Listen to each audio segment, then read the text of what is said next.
Hi, this is Scott with PSP Retirement Wealth Strategist, and I'm here today to talk to you about yield. In investing, there are no rules that apply all the time. There's always exceptions and caveats, but one rule that applies very often is that risk and reward go hand in hand. Do you want to track or outpace the S&P 500? We're going to have to take on more risk than someone who is willing to accept a simple 3 or 4% annual return. One unfortunate thing that we see all too often, especially when interest rates are low like they are now, is people chasing high yield investments. On paper, a 9% or even a 5% yield sounds great when you're basically paying the bank to keep your money for you. The trap people fall into here, however, is assuming that higher yield comes without higher risk, and they're very wrong. For example, a bond that pays a higher yield generally has added risk in one of two ways. The first way you can achieve a higher yield with bonds is by taking on more maturity risk by owning longer duration bonds. Well, this sounds great. You could find yourself in some real trouble if inflation hits or interest rates rise. While it may sound counterintuitive, the value of a bond has an inverse relationship with interest rates. So as rates rise, bond prices decline and vice versa. This impact is felt by all bonds, but it impacts bonds with longer maturity dates much more.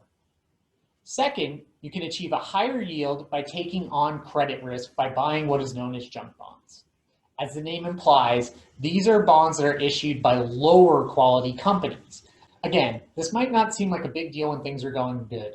However, if the market hits a major downturn, the issuer of these lower quality bonds may have difficulty making payments. After all, they're called junk bonds.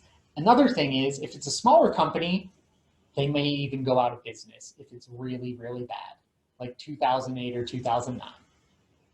So that's what you can do with bonds. Now let's talk about stocks. Investors are drawn to high yields with stocks, especially in a lower interest rate environment like we face today.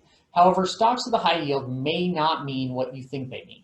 Perhaps the company is in trouble and the stock price may have fallen significantly, which increases the yield, but the company has yet to cut their dividend, which they may be planning to do here in the near future.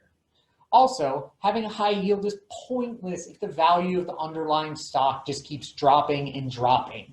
You don't want to lose your whole investment after all. Generally, it makes more sense to own higher quality companies with a lower yield that are growing their dividend.